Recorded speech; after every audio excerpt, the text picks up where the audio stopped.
بسم اللہ الرحمن الرحیم۔ السلام علیکم ناظرین، کیسے ہیں آپ؟ امید کرتا ہوں خیریت سے ہوں گے۔ ہماری آج کی ویڈیو کا ٹاپک میاں بیوی کے جو آپس میں جھگڑے ہوتے ہیں ان کے بارے میں ہے کہ یہ ہزاروں برائیوں کی جڑ بن جاتے ہیں اور اس کی وجہ سے معاشرہ فتنہ و فساد کا سبب بنا رہتا ہے۔ اس ٹاپک پر میں کچھ باتیں آپ حضرات سے شیئر کروں گا، سنیے گا، انشاءاللہ بہت فائدہ ہوگا۔ اور اس سے پہلے گزارش کروں گا اگر کسی نے میرے چینل کو ابھی تک سبسکرائب نہیں کیا تو وہ کر دیں، ساتھ لگے بیل آئیکن کو بھی دبا دیں تاکہ ہم بار بار ملتے رہیں۔ میاں بیوی کا جو فساد ہے وہ سینکڑوں برائیوں کی جڑ بن جاتا ہے اور شیطان سب سے زیادہ اس عمل سے خوش ہوتا ہے کہ میاں بیوی کے درمیان لڑائی کروا دے۔ حدیث پاک میں آتا ہے کہ شیطان شام کو دریا پہ اپنا تخت بچھاتا ہے اور سارے شتونگڑے جو اس کے ہوتے ہیں، چھوٹے شیطان، وہ آ کے اپنی اپنی سارے دن کی کاروائی بیان کرتے ہیں اور اپنے اپنے جو لوگوں سے گناہ کروائے وہ اس کے سامنے بتاتے ہیں۔ ایک کہتا ہے کہ میں نے فلاں آدمی سے زنا کروا دیا،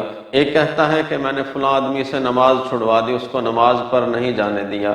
شیطان کہتا ہے کہ تم نے کوئی بڑا کام نہیں کیا، یہ تو توبہ استغفار سے ایک لمحے کے اندر سارے گناہ ختم ہو جاتے ہیں۔ ایک شیطان کھڑا ہوتا ہے اور کہتا ہے کہ میں نے میاں بیوی کی لڑائی کروا دی، تو وہ بڑا شیطان جو ہوتا ہے اس کی طرف یوں پورا متوجہ ہو جاتا ہے اور کہتا ہے کہ پھر تو وہ کہتا ہے کہ میں وہاں سے ٹلا نہیں۔ پھر اس کے بعد ان کی لڑائی بڑھاتے بڑھاتے یہاں تک لے گیا کہ ان کے اندر طلاق ہو گئی، تو وہ شیطان اٹھ کر اس چھوٹے شیطان کو گلے سے لگا لیتا ہے اور کہتا ہے کہ تو نے بہت اچھا کام کیا، تو نے بہت بڑا کام کیا۔ اس سے وہ خوش ہوتا ہے اور اس کو پوری داد دے۔ تو اس میں ایک بات تو یہ ہے کہ اگر دوستوں سے یا کسی اور سے بیوی کے علاوہ لڑائی ہو جائے تو اس میں صرف دو لوگوں کی لڑائی ہوتی ہے، لیکن میاں بیوی کی جو لڑائی ہے اس میں دو خاندانوں کی لڑائی ہوتی ہے۔ تو شیطان تھوڑے وقت میں زیادہ کام کر جاتا ہے اور یہاں سے معاملہ گڑبڑ ہوتا ہے کہ عورتیں مردوں کی تعظیم نہیں کرتی، ان کا ادب نہیں کرتی، یہ سخت بے حیائی ہے اور بہت بری بات ہے۔ وہ ایسا مردوں سے برابری کا سلوک کرتی ہیں جیسے ان کا برابر کا بھائی ہو، تو اس وجہ سے زیادہ معاملات جو ہیں خراب ہوتے ہیں۔ بعض جگہ عورتیں اپنی حماقت سے مردوں کو ذلیل کرتی ہیں اور بعض جگہ ایسا ہوتا ہے کہ عورتیں اپنی سمجھداری سے، اپنی عقل سے کام لے کے مردوں پہ حکومت بھی کرتی نظر آتی۔ اسی طرح بعض مرد بھی ایسے ہوتے ہیں جو کہ عورتوں کو ذلیل کرتے ہیں اور بعض ایسے بھی ہوتے ہیں جو عورتوں کے حقوق کو سمجھ کے ان کو اچھی طرح زندگی گزارنے کی سہولیات فراہم کرتے ہیں۔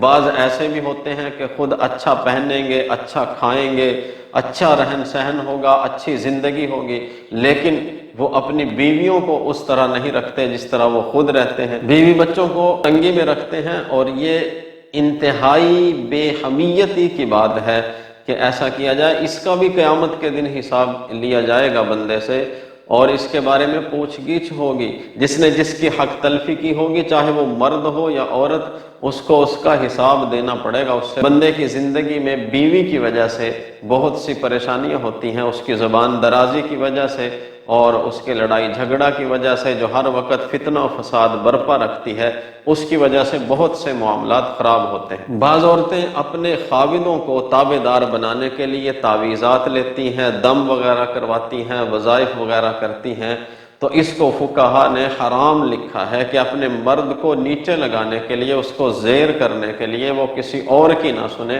ان ساری باتوں کے لیے اگر تعویذ دم کروائیں گی تو اس کو فقہا نے حرام لکھا ہے۔ ہاں، اگر وہ تمہارے جائز حقوق پورے نہیں کرتا جو اس کے ذمے ہیں تو پھر تعویذ یا دم کروا سکتی ہیں۔ میاں بیوی میں جھگڑا اگر ہو جائے کسی بات پہ، کوئی ایسی پریشانی بن گئی ہو کہ اتفاق کی کوئی صورت نہ بن رہی ہو، ایک دو عمل ایسے مجرب ہیں جو وہ آپ کے سامنے عرض کر دیتا ہوں، اس پہ عمل کیجئے گا، انشاءاللہ اس سے بہت زیادہ فائدہ آپ کو ہوگا۔ اگر شوہر کسی بات پہ ناراض ہو تو اس کو 41 مرتبہ کسی میٹھی چیز پہ، پارہ نمبر 2 کی یہ آیت ہے، رکوع نمبر 4 ہے، وَمِنَ النَّاسِ سے وَأَنَّ اللَّهَ شَدِيدُ الْعَذَابِ، یہ بھی آپ کو سکرین پہ لکھی ہوئی نظر آ رہی ہوگی، تو اس کو بھی آپ 41 مرتبہ کسی میٹھی چیز پہ پڑھ کے شوہر کو کھلا دیں، تو انشاءاللہ اس سے وہ آپ کے حقوق بھی پورے کرے گا اور آپ کے ساتھ پیار محبت سے پیش آئے گا۔ اور ایک اور بات عرض کرتا چلوں کہ کسی پر ظلم بالکل نہ کریں، خواہ وہ کوئی بھی انسان ہو، پڑوسی ہو، رشتہ دار ہو، دوست احباب،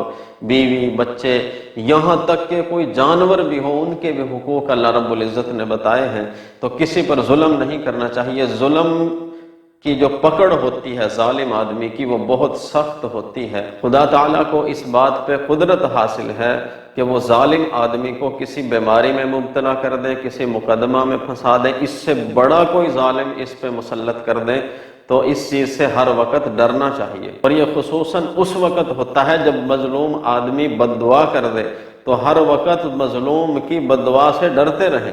بیوی کو مارنے کے بھی فقہاء نے ایک حد تجویز فرمائی ہے کہ ایک حد کے اندر رہتے ہوئے اتنا اس کو مار سکتے ہیں کہ صرف اس کی تربیت کرنا مقصود ہو، نہ کہ اس کی جان لینا مقصود ہو۔